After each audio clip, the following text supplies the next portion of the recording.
हर बार जब भी किसी बेटी के साथ कोई अत्याचार होता है तो हमारे आसपास के लोग, हमारा समाज अचानक बहुत बहादुर बन जाता है। लोग कहते हैं मरना नहीं था, मार के आना था।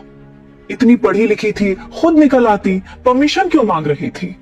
अगर हिंसा हो रही थी तो घर छोड़ देती।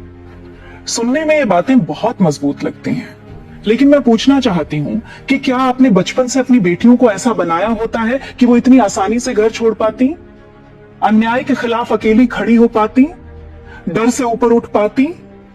उन्हें बचपन से तो आपने सिखाया धीरे बोलो, ज्यादा मत हंसो, अकेले मत जाओ, भाई को साथ ले जाओ। उन्हें हर मोड़ पर बताया गया कि उनकी सुरक्षा किसी और के हाथ में है। यहां तक कि जिस भाई को उन्होंने गोद में खिलाया, एक उम्र के बाद वही उनका रक्षा कवच घोषित कर दिया गया। आप अपनी बेटियों को बाबी से खेलना सिखाते हैं क्योंकि वो सॉफ्ट सुंदर लड़की का आदर्श बनाया गया है, और बेटों को उन्हें खिलौनों में बंदूक दे दी जाती है, आवाज बुलंद करना सिखाया जाता है, लड़ना सिखाया जाता है। और फिर एक दिन आप उम्मीद करते हैं कि 25-30 साल की ऐसी कंडीशनिंग में पली हुई लड़की अचानक डर छोड़ देगी, बाबी वाली सॉफ्टनेस उतार फेंकेगी और बंदूक उठा लेगी। कंडीशनिंग इतनी आसानी से नहीं टूटती, और सच तो यह है कि सिर्फ कमजोर या निर्भर महिलाएं ही नहीं, कई बार बड़ी बड़ी पोजीशंस पर बैठी, आर्थिक रूप से आत्मनिर्भर, बहुत पढ़ी लिखी महिलाएं भी हिंसक या अपमानजनक रिश्तों से बाहर नहीं निकल पाती। क्यों? क्योंकि डिग्री डर नहीं मिटाती, सैलरी अकेलापन नहीं हराती, और डेजिग्नेशन समाज की जुबान बंद नहीं कराता।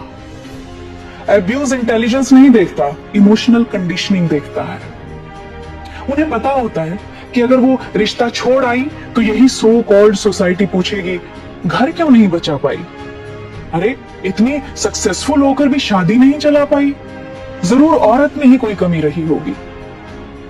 यानी अत्याचार सहते वक्त भी कटघरे में वही, और उससे बाहर निकलते वक्त भी। जिस समाज ने बेटियों को बचपन से ही सहन करना सिखाया हो, वो समाज अचानक उनसे विद्रोह की उम्मीद नहीं कर सकता। हम बेटियों को बचपन से ही सर्वाइवल नहीं, एडजस्टमेंट सिखाते हैं। उन्हें विरोध करना नहीं, चुप रहना सिखाते हैं। और जब वो चुप्पी उनकी जान ले लेती है तो हम कह देते हैं लड़ी क्यों नहीं? शायद इसलिए क्योंकि आपने उन्हें लड़ना सिखाया ही नहीं। अब वक्त बेटियों को सिर्फ स्ट्रांग बनाने का नहीं है, बल्कि उनकी परवरिश से डर हटाने का है।